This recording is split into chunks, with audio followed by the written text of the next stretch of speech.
আসসালামু আলাইকুম, আপনারা সবাই কেমন আছেন? আজকে চলে আসলাম রাজধানীর খামারবাড়িতে। এখানে জাতীয় ফলমেলা 2025-এর আয়োজন করা হয়েছে, যা শুরু হয়েছে গত 19শে জুন 2025 ঢাকার খামারবাড়িতে।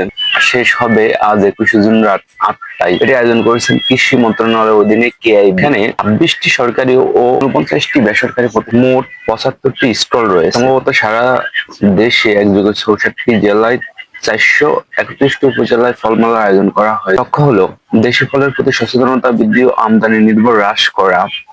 আর হলো থিম, দেশি ফল বেশি খায় আসুন সবাই ফলের গাছ লাগাই।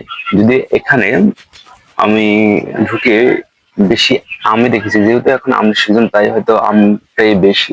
তাছাড়া এখানে রয়েছে ড্রাগন, লিচু, জাম, কাঁঠাল, পেঁপে, আনারস, স্ট্রবেরি, কাস্টার্ড অ্যাপেল, চারাবাজ, বাদাম এবং আরো অনেক ফল। তাছাড়া এখানে বিভিন্ন রকমের বিভিন্ন ফলের জুসও রয়েছে। যারা আসতে চান, যারা খামার বাড়ির আশেপাশে আছেন তারা চলে আসতে পারেন। রাতে যারা তারা অবশ্যই পাবেন। আরেকটা জিনিস ভালো লেগেছে, যেটা হলো এখানে বিভিন্ন বয়সের মানুষজন এসেছেন এই ফল মেলায়। অল্প মূল্যে ফল পাওয়া যাচ্ছে, তাই অনেকে এখান থেকে ফল কিনে নিয়ে যাচ্ছেন বাসার জন্য।